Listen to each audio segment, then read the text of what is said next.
Good morning, hockey fans. This is Stephen Heisler with HeisHockey.com, the Victorious Hockey Company, the junior hockey discussion group on Facebook. And you are watching the Junior Hockey Morning Show. We are on the World Sports Broadcasting Network, WSBN.TV, Facebook, Twitter, YouTube. Today is Friday, rolling into the end of June. Last week coming up, but today we will talk about the 5 habits that turn off college coaches. This was this morning's article. If you are a subscriber on HeisHockey.com, you'll get to see the text of this for the most part.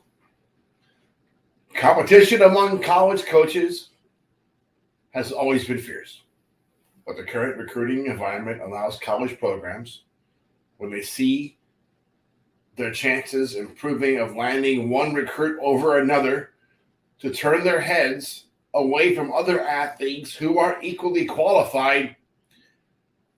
It is a new nature of recruiting that puts prospects at a distinct disadvantage. Yes, there are more coaches out there recruiting.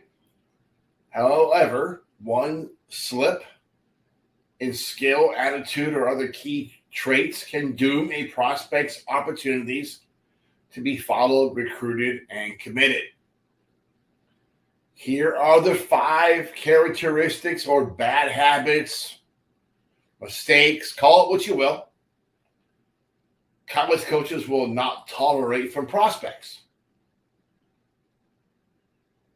Number 1 or number 5, you pick. Disrespect. Regardless of how it's manifested, when a young player shows even the slightest degree of disrespect, they are toast with coaches. Look in another direction while getting instruction from a coach. Treat family members badly. Finished. Argue with the referee or linesman. Take a hike. Pick one or any number of rude acts. You are history. This even counts for advisors. Had a player a couple years ago at the Odessa Jackalopes camp in Chicago area dislocate his shoulder. His brother was there. His dad was there. Trainer takes him down into the locker room. And this kid is cussing out his father. Dad, go get the effing car. I looked at the kid. Dude, that was the end of our conversation. That was the end of our relationship. You think I'm ever going to put my name on the kid that cusses out his own father? Oh, no. No. No way, Jose. That relationship was terminated. Rightfully so. Temper. Toss a water bottle, argue with a teammate, ignore a coach's instructions, or yell like a banshee, and you will be crossed off the list. Coaches see bad tempers as long-term fixes, and they do not have the time to be psychologists for the uncontrollable head case. If you cannot control yourself, you are a liability. If you don't have control of your emotions, you are a liability. If you can't help but retaliate when you've been assaulted, picked on, chirped, whatever else pushes your button, and you react like a dummy, that is not going to be tolerated. Big red X next to your name. Another one that plagues teenagers of all varieties, but not my own. My kids don't have this problem. Lack of promptness. When coaches see young players are habitually, what the hell word is that? tardy. They're always late. They begin to doubt whether they will be able to manage their own time in college. If a youngster cannot be on time with adult supervision, a coach must assume there is no chance that he or she will turn a new leaf when they get out on their own. Look, I don't know how my wife managed to be at work at Disney for the last 16 years. But when I first met her, she could not even get out of the driveway. She would get out of the driveway. She'd come back in the house. She'd go back to the car. She'd come back to the house, back to the car, rushed all the way to Disney, and somehow get there on time. It's a miracle. There's no way that's humanly possible for any normal person. Maybe I shouldn't give her 300 horsepower cars. I don't know. Tommy, what do you think? But she always made it there on time. But she procrastinated, and she was late for everything else. And somehow, some way, we kind of changed her somehow. And now she's generally on time. She still forgets things. Back in the house, back in the car, back in the house, back in the car. If she sees this show, I'm toast. Don't tell her I told you this. None of you guys know. Laziness. So-called game players are of no use to college coaches.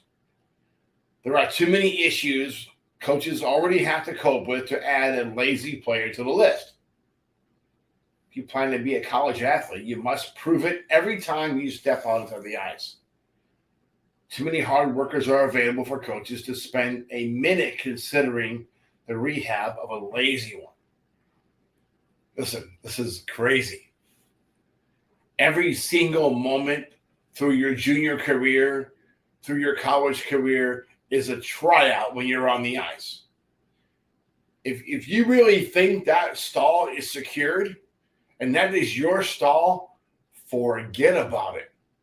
Someone can come in at any time before the roster freeze and take your stall.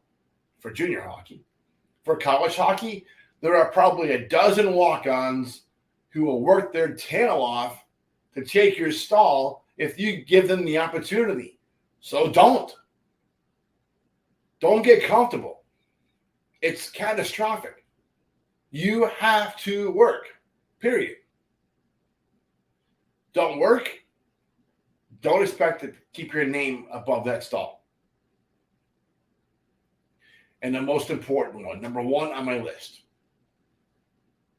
selfishness. Success in college hockey has everything to do with teamwork. A selfish player sticks out like a zombie on steroids.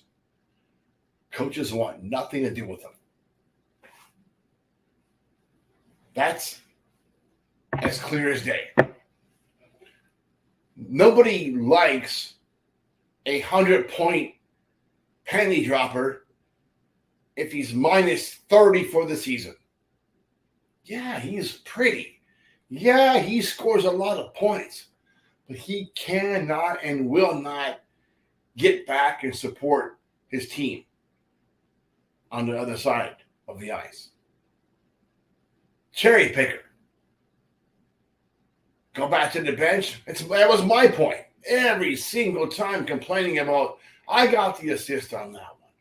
I mean, kids, don't do that to yourself. Don't be that guy. Yes, you deserve the points that you deserve. But my goodness, stop trying to steal points. Stop worrying about it all the time. The exception is goalies. For some reason, scorekeepers cannot and will not tally shots correctly, especially in opposing barns. I don't know. Those stats are important for those goalies because it really leads to opportunities or lack of opportunities. Get the numbers right, folks. It's important for these guys. But goalies on the ice, I think they're the most selfless person on the ice. They're out there for the entire game. They depend on you guys doing your job and being team players. And when you're not, you're really impacting not only the game, but that guy between the pipes' career. Short show today. It's Friday. Big week next week on Monday. I got a huge surprise for you. We're going to have someone kind of break down some of the top picks for the North National Hockey League draft coming up next week. Former NAHL coach, former USHL coach. Yeah, you guys are thinking it's Bliss Littler, aren't you? It's not Bliss Littler. Not this time. I'm not even going to tell him. I'm just going to make you guys come in on Monday morning and like, holy smokers, how did that guy get on the show? Longtime friend. Good guy. Good hockey guy. You see here what else is going on next week. Got the draft. My daughter, not Sonia, Cora, is getting engaged. So we'll be driving to Michigan, next Friday morning? Leave here about 6 a.m., get to Michigan Saturday morning, check into our hotel in, what town is that? Grand Rapids. Head over to the lake, enjoy the party.